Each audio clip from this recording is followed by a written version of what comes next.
Tyler Bennett never knew that the sick wife he abandoned at Mercy General Hospital, leaving her pale and trembling in that cold corridor while doctors shouted code blue, was secretly the owner of Bennett Global Industries, the very company where he'd spent 12 years climbing the corporate ladder.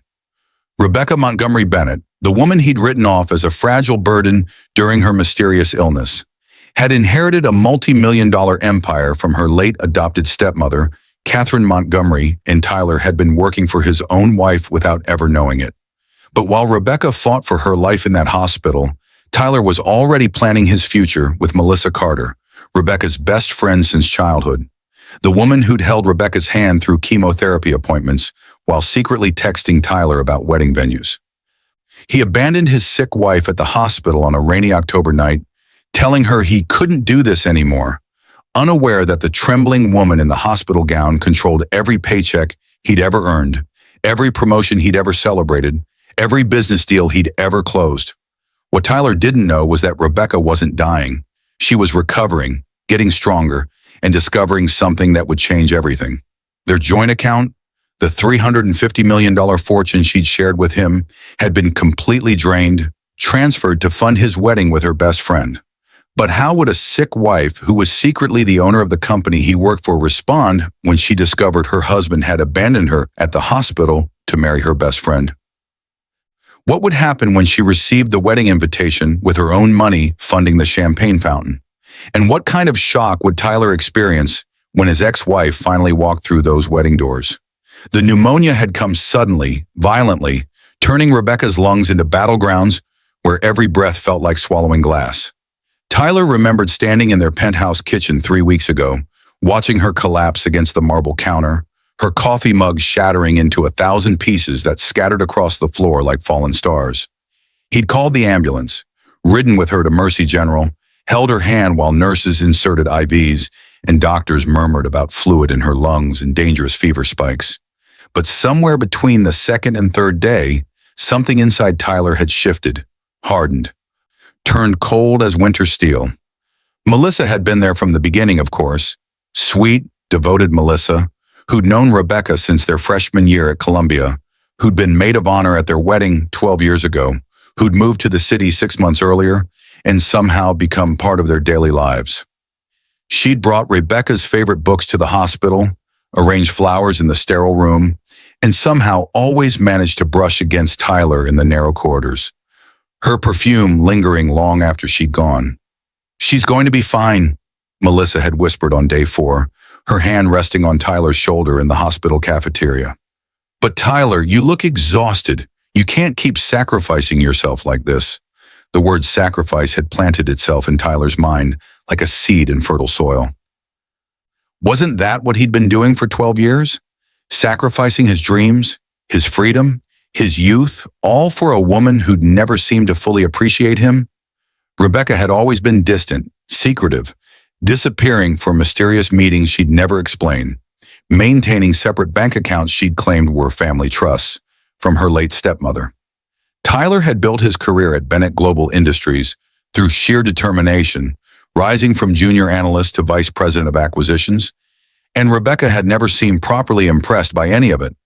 What Tyler didn't know, what he'd never known, was that every promotion, every raise, every corner office had been carefully orchestrated by Rebecca herself. When Catherine Montgomery had died 4 years ago, she'd left everything to her adopted stepdaughter, the company she'd built from nothing, the real estate empire spanning 3 continents, the investment portfolios worth hundreds of millions. Rebecca had taken the reins quietly, using her maiden name professionally, keeping her ownership so secret that even the board of directors only knew her as KM's successor in encrypted emails and closed-door meetings. She'd done it to protect Tyler initially. Catherine had warned her before dying, her voice rasping in that hospital room so similar to the one Rebecca now occupied. "Men change when they discover you have power, darling. They either become resentful or dependent. Neither is love. If Tyler truly loves you, let him love Rebecca the woman, not Rebecca the empire." So Rebecca had watched her husband climb the ladder at her own company, had secretly ensured he received opportunities he'd earned through genuine talent, had carefully kept the 2 worlds separate, Their joint account held $350 million. Rebecca's way of sharing her wealth without revealing its source, money she'd deposited gradually over the years, telling Tyler it came from successful investments in Catherine's name. But Tyler saw that money differently. He saw it as their money, fruit of their partnership, resources he'd helped accumulate through his own career success. When Melissa suggested one evening, while Rebecca lay sleeping in her hospital bed, that maybe he deserved happiness too, that maybe 12 years was enough sacrifice, that maybe Rebecca's mysterious illnesses and secretive nature indicated deeper problems. The money had seemed like his escape route. "You could start over," Melissa had murmured, her blue eyes wide and sympathetic. "You've been so strong, Tyler, but even the strongest people need to choose themselves sometimes." The transfer had been remarkably easy. Joint account, joint access, no questions asked. Tyler moved $350 million in 3 transactions spread over 5 days, depositing it into a new account with only his name attached. He'd felt a brief pang of guilt, quickly smothered by Melissa's enthusiasm as they toured wedding venues, tasted cakes, selected flowers. The wedding was scheduled for 6 weeks away, enough time for Rebecca to recover and for the divorce papers to be filed. He'd abandoned her at the hospital on a rainy October night, exactly 17 days after her admission. Rebecca had been sitting up for the first time in a week, color finally returning to her cheeks, when Tyler walked in with papers from his attorney. "I can't do this anymore," he'd said, the rehearsed words tumbling out while rain hammered against the window. "You've been sick on and off for years, Rebecca. The medical bills, the stress, the uncertainty. I've given everything I have, but I'm empty now. I need to live my own life." Rebecca had stared at him, her dark eyes unreadable. She'd been about to speak when Dr. Morrison had rushed in with urgent news about her latest test results, and Tyler had used the interruption to leave, walking out of Mercy General into the rain, feeling lighter than he had in years. What he didn't see was Rebecca's face when Dr. Morrison delivered the good news: complete recovery expected, the infection responding to treatment, she'd be discharged within days. What he didn't see was her picking up her phone with shaking hands, not to call him back, but to message her assistant at Bennett Global Industries. "Run a complete audit on all my personal accounts," Rebecca typed. "Everything. I need to know where every dollar is." The response had come back within 2 hours. Rebecca sat in her hospital bed, no longer weak from pneumonia, but trembling with a different kind of sickness as she read the report. $350 million gone, transferred to an account in Tyler's sole name, and the transaction dates aligned perfectly with charges her investigator found. Deposits to enchanted events, wedding planning, reservations at the Crystal Garden Estate, payments to Vera Wang's boutique. The final piece of the puzzle arrived via Instagram 3 days later, after Rebecca had been discharged and was recovering in the guest suite of her downtown office building, a place Tyler didn't even know existed. Melissa had posted a photo of her left hand, a massive diamond catching the light, caption reading, "He finally chose happiness. 6 weeks until I marry my best friend. Love wins. Spauer, new beginnings." The comments section was full of congratulations, but one comment made Rebecca's blood freeze. "Can't wait to celebrate at Crystal Garden. The venue looks amazing." Crystal Garden, the estate Rebecca's stepmother Catherine had purchased 40 years ago, the property Rebecca now owned, the venue Rebecca had been saving for some distant, dreamy future celebration. Tyler was using her money to marry her best friend at her property. Rebecca had laughed then, a sound that started soft and grew louder, echoing off the walls of her private suite until her assistant knocked worriedly at the door. It wasn't the laugh of someone broken. It was the laugh of someone who just discovered exactly how blind two people could be. "Cancel my next 3 weeks of meetings," Rebecca told her assistant, her voice steady and cold. "And get me Marcus Thornfield from legal. I need to prepare for a wedding." The invitation arrived 1 week later, delivered to the penthouse Rebecca had already quietly moved out of. It was cream-colored, elegant, expensive, paid for with her own money. "Tyler Bennett and Melissa Carter request the honor of your presence at their wedding celebration," the script read. Below, in Melissa's handwriting, "Becca, I know this is hard, but Tyler and I both want you there. You've been my best friend for so long. Please don't let his choices end our friendship. Be there for me. The bigger person always forgives. Rebecca had studied that invitation for a long time, particularly the venue address. Crystal Garden Estate, 1247 Montgomery Lane. Her estate. Her lane named after Catherine. They didn't even know. Over the next 3 weeks, Rebecca transformed. Physical therapy brought back her strength. Strategic planning sessions with her legal team prepared the documentation. Private investigators delivered reports that made even her hardened attorneys wince.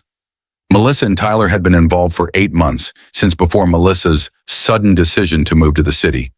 Text messages, hotel receipts, emails discussing Rebecca's medical appointments like scheduling opportunities. But the most damning evidence was financial. Melissa had been feeding Tyler information about Rebecca's mysterious meetings, painting them as evidence of instability, possibly even infidelity. She'd systematically isolated Rebecca's husband while pretending to be the devoted best friend. And Tyler, ambitious and resentful, had been eager to believe every word. The prenup is ironclad, Marcus Thornfield confirmed during their final strategy meeting. He gets nothing in the divorce. The joint account, technically, since you can prove the funds originated entirely from your inheritance and he contributed no marital assets, we can make a strong case for recovery. But more importantly, he'd slid another document across the desk. Bennett Global Industries employment contract, Section 42. Immediate termination for moral turpitude, including fraud and theft from family members of company ownership. Rebecca had smiled then, and Marcus had actually shivered. The wedding day arrived with unseasonably warm November sunshine. Crystal Garden looked spectacular. Rebecca's event team had done excellent work, following every detail of Tyler and Melissa's planning while making a few additions the couple hadn't requested. The guest list included 300 people, mostly Tyler's colleagues from Bennett Global Industries and Melissa's social circle. None of them knew who really owned the venue, the company, or the money funding every champagne fountain and orchid arrangement. Tyler stood at the altar in his custom Tom Ford tuxedo, purchased with Rebecca's money, feeling like a man reborn. Melissa was in the bridal suite, being transformed by a team of stylists into his future, his freedom, his reward for years of sacrifice. He'd seen Rebecca's RSVP, a simple "I'll be there," with no elaboration, and he'd felt a flush of triumph. Even in defeat, she was being dignified, accepting her place in his past. What Tyler didn't know was that Rebecca was already at Crystal Garden. She'd arrived at dawn, entering through the owner's private entrance, and had spent the morning in the estate's executive office, reviewing final details with her attorneys, her board of directors, and a very interested pair of FBI agents investigating financial fraud. The ceremony began at 4 o'clock. Guests filled the rose garden, murmuring appreciation for the elaborate setup. Tyler stood beneath a flower arch that cost $40,000, Rebecca's money, and watched Melissa walk down an aisle lined with candles that cost another $15,000, also Rebecca's money. She looked beautiful, radiant, victorious.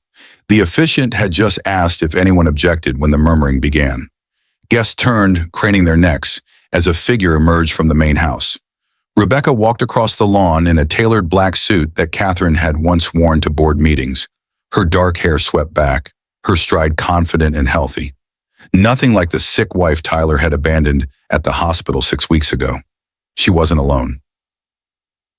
Behind her walked Marcus Thornfield carrying a briefcase, 2 security officers, and, Tyler felt his stomach drop, FBI Special Agent Jennifer Morrison, whose presence at a wedding could only mean one thing. "Rebecca," Melissa's voice cracked from the altar, all her composed beauty fracturing into confused panic. "What are you doing here?" Rebecca stopped 10 feet from the altar, her smile sharp enough to cut glass. "I'm here for the wedding, Melissa. You invited me, remember?" Said the bigger person always forgives. She paused, looking around at the confused guests. "Though I'm confused about one thing. How did you two afford all this? Crystal Garden Estate isn't cheap to rent." "That's none of your business," Tyler snapped, finding his voice. "This is my wedding day, Rebecca. Whatever bitterness you're carrying." "Bitterness?" Rebecca's laugh rang out across the garden. "Tyler, I'm not bitter. I'm just curious how you managed to rent my estate without my permission." The silence that followed was absolute. 300 guests held their breath. Tyler's face went pale, then red, then pale again. Melissa gripped her bouquet so tightly that stems cracked audibly. "Your estate?" Tyler's voice barely qualified as a whisper. "Crystal Garden has been in the Montgomery family for 40 years, Rebecca said calmly. "My stepmother, Catherine, bought it when she founded Bennett Global Industries. She left it to me when she died, along with everything else. The company, the real estate portfolio, the investment trusts, all of it. I've owned Bennett Global Industries for 4 years, Tyler. You've been working for me this entire time." The gasp from the crowd included several board members who were only now making the connection, seeing Rebecca's face clearly, matching it to the mysterious KM's successor they'd been dealing with through encrypted channels. "That's impossible," Tyler said, but his voice lacked conviction. "You're just Rebecca. You were a sick wife who could barely..." "Who could barely what, Tyler? Function? Work? Contribute?" Rebecca's voice cut like a scalpel. "While you were climbing the corporate ladder at my company, I was running it. Every promotion you received, you earned through genuine talent. I made sure of that. I wanted you to love me for me, not for my money or power. Catherine warned me that men change when they discover a woman has more than them." She was right. Melissa had gone completely white. "Becca, I didn't know. I swear I didn't." "Oh, but you did know about the $350 million, didn't you, Melissa?" Rebecca turned her attention to her former best friend. "You knew Tyler drained our joint account. You helped him plan how to move the money. I have the text messages, the emails, all of it. You do realize that money wasn't his to take, right? It was my inheritance, deposited into a joint account for convenience. Legally, it's theft. Grand theft, actually. Federal offense levels of theft." Agent Morrison stepped forward, her badge visible. "Tyler Bennett, you're under investigation for wire fraud and grand theft. Melissa Carter, you're being investigated as an accessory. We have evidence of conspiracy to commit fraud, including communications discussing how to access and secure Rebecca's family money before she became suspicious." The wedding guests had erupted into chaos, phones appearing, whispers building to shouts. Tyler's colleagues from Bennett Global Industries backing away as if proximity might contaminate them. Several board members were making urgent phone calls, damage control instincts kicking in. Tyler couldn't speak. He stood frozen at the altar, his mind desperately trying to rewrite 4 years of history. Every conversation with Rebecca about the company, every dismissive comment he'd made about her mysterious meetings, every promotion he'd celebrated without questioning why the VP of Acquisitions kept getting such unprecedented opportunities. "The wedding is canceled," Rebecca announced to the crowd, her voice carrying across the garden with an authority Tyler had never heard from his sick wife. "The venue is closed effective immediately. However, I'd like to invite everyone to stay for an announcement. Bennett Global Industries will be holding an emergency press conference in 1 hour to address personnel changes in our executive leadership." Marcus Thornfield opened his briefcase, pulling out documents. "Tyler Bennett, you're terminated from Bennett Global Industries, effective immediately, pursuant to Section 42 of your employment contract, moral turpitude. Stealing from the company owner's personal accounts qualifies, we believe. You'll also be receiving divorce papers. The prenuptial agreement you signed 12 years ago is quite clear about marital asset division in cases of infidelity and financial fraud. You get nothing." "You can't do this," Tyler said, but even he could hear how hollow the words sounded. "I built my career. I earned everything." "You earned your opportunities," Rebecca agreed, "but you built your career at a company I own, while married to me under a prenup. And then you stole $350 million and committed adultery with my best friend. The law is remarkably clear about consequences for that combination." She turned to Melissa, whose designer wedding dress, also purchased with Rebecca's money, was wilting in the afternoon heat. "As for you, Melissa, I kept every text message, every email where you encouraged Tyler to see my business meetings as suspicious, every voice note where you discussed my instability and medical issues like they were character flaws. 8 months you've been sleeping with my husband while holding my hand through chemotherapy follow-ups. Yes, Tyler, Those mysterious appointments were cancer screenings because Catherine died of ovarian cancer and I was terrified I'd inherited it. But you were too busy with Melissa to ask. Melissa's face crumpled. I loved him. I didn't mean for it to happen this way. You posted on Instagram 6 weeks ago about manifesting your dream life, Rebecca said coldly. You meant for it to happen exactly this way. You just didn't mean to get caught. The security officer stepped forward. Ma'am, FBI wants to ask you both some questions. You're not under arrest yet, but we strongly suggest you cooperate. As Tyler and Melissa were led away through a crowd of shocked guests, Rebecca stood alone at the altar. Beneath the flower arch her money had paid for, at the estate her stepmother had built. She thought about Catherine's warning, about how men change when they discover you have power. But Tyler had never discovered it. He'd abandoned his sick wife at the hospital, stolen her fortune, and planned to marry her best friend, all while completely unaware that the woman he'd discarded owned everything he'd spent 12 years reaching for. Marcus approached quietly. The board is requesting an immediate meeting. They want to ensure corporate stability after this incident. Tell them I'll address the company tomorrow, Rebecca said. Full transparency about ownership structure, new policies about executive accountability, and a complete audit of all personnel with access to confidential information. Bennett Global Industries is going to be stronger than ever. She walked back across the lawn, past the champagne fountains and orchid arrangements, past the wedding cake that would never be cut, and the dance floor that would never be used. Crystal Garden's staff was already beginning to dismantle the setup, erasing Tyler and Melissa's dream wedding like it had never existed. In the estate's executive office, Rebecca found her real team waiting, the assistants and attorneys and board members who'd known her as KM's successor, who'd respected her leadership and vision. They stood when she entered, but she waved them back to their seats. Let's get to work, Rebecca said, pulling out her laptop. We have a company to run, and I'm done hiding who I am. Outside, the sun was setting over Crystal Garden, painting the sky in shades of gold and crimson. Tyler Bennett sat in an FBI field office, finally understanding that the sick wife he'd abandoned at the hospital had never needed his protection, his support, or his career success. She'd been fine all along. Better than fine. She'd been powerful, and he'd given it all up for a woman who'd only wanted him because she thought he had access to Rebecca's money. The irony was so perfect it almost hurt. 3 months later, Rebecca stood before Bennett Global Industries' full staff, her face projected on screens in 15 offices across the globe. She announced new initiatives, expanded family medical leave, support programs for employees with chronic illnesses, stricter policies against workplace affairs involving power imbalances. The company's stock rose 12% on the news that KM's mysterious successor was Rebecca Montgomery Bennett, who had a vision for ethical growth that shareholders found both refreshing and profitable. Tyler's trial was scheduled for the following spring. Melissa had already taken a plea deal, testifying against him in exchange for reduced charges.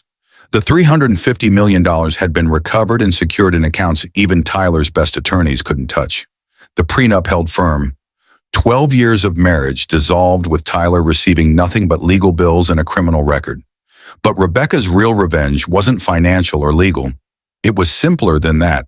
Tyler had spent 12 years believing he was the successful one, the provider, the strong partner, sacrificing himself for a weak wife. He'd built his entire identity on that foundation, and Rebecca had taken it away with a single afternoon at Crystal Garden, showing everyone, exactly who had been sacrificing for whom. She'd been the owner all along. He'd been the sick one, infected with ambition and resentment, unable to see the woman he'd married because he was too busy looking for reasons why he deserved better. Rebecca never remarried. She didn't need to. She had Catherine's legacy to protect, a company to grow, and a life to live on her own terms. And sometimes, late at night in her office at Crystal Garden, she'd remember Tyler's face when he'd realized the truth. The shock, the horror, the absolute disbelief. That moment had been worth every second of silence, every secret kept, every mystery maintained. The sick wife he'd abandoned at the hospital had been secretly the owner of the company he worked for all along, and his face when he'd finally discovered it, That was something no amount of money could buy. 5 years after that November afternoon at Crystal Garden, Rebecca Montgomery Bennett stood in the same rose garden where her world had shattered and reformed. But this time, she wasn't alone, and she wasn't there for revenge. The garden had been transformed into something Catherine would have loved, a quarterly gathering space where Bennett Global Industries, employees and their families could celebrate achievements, share meals, and build the kind of genuine community that transcended corporate hierarchies. Today marked the 5th anniversary of Rebecca's public emergence as the company's owner, and 300 people filled the space with laughter and conversation that felt nothing like that silent, shocked wedding crowd. "Ms. Montgomery Bennett?" A young woman approached, holding a tablet nervously. "I'm Jennifer Huang from the acquisitions team. I just wanted to thank you personally. The family medical leave program. My mother had a stroke last year, and being able to take paid time without losing my position, it changed everything." Rebecca smiled, the gesture reaching her eyes in ways it hadn't for years. "That's exactly why we built it, Jennifer. How is your mother doing?" "Recovering well, thanks to the therapy coverage the company insurance added." Jennifer hesitated, then added, "My supervisor told me you created these programs after experiencing something similar. I hope that's not too personal to mention." "Not at all," Rebecca said gently. "Sometimes our hardest experiences become our most important teachers." After Jennifer walked away, Marcus Thornfield materialized at Rebecca's elbow, his hair grayer now, but his sharp legal mind unchanged. "The quarterly numbers are in. Profits up 18%, employee retention at a record high, and Forbes just called. They want you for their cover story on ethical leadership." "Tell them I'll consider it," Rebecca said, watching children chase each other across the lawn while their parents networked and relaxed. "But only if they agree to feature our employees, not just me. The leadership team makes this company work." Marcus nodded, then cleared his throat. "Speaking of coverage, Tyler's parole hearing is next month. The prosecutor's office wanted to confirm you're not planning to attend." Rebecca had anticipated this. Tyler had served 3 years of his 8-year sentence for wire fraud and grand theft, and prison records showed he'd been a model inmate, teaching financial literacy classes to other prisoners and completing 2 online degrees. Melissa had served 18 months and disappeared afterward. Last Rebecca heard, she was working at a nonprofit in Oregon under her middle name, staying far away from social media and her former life. "No," Rebecca said quietly, "I'm not attending. Whatever Tyler's learned, whatever he's become, it's not my concern anymore. I hope he finds genuine peace, but I don't need to be part of that journey." "Healthy boundary," Marcus observed. "Catherine would be proud of how you've handled all this." Rebecca thought about her stepmother often, the woman who'd built an empire and then taught her adopted daughter that true power wasn't about domination, but about creating systems that elevated everyone. Catherine had been gone 9 years now, but her influence permeated every decision Rebecca made. "I think she'd be prouder of this," Rebecca gestured to the garden full of families, "than anything I did to Tyler and Melissa." Revenge was necessary, but it wasn't the point. The point was always building something better. A little girl ran past, giggling, chased by her father, one of Bennett Global's software engineers who'd taken full advantage of the company's paternity leave program. Rebecca watched them, feeling something settle in her chest that had been restless for years. She dated occasionally, carefully, always alert for signs of the resentment Catherine had warned about.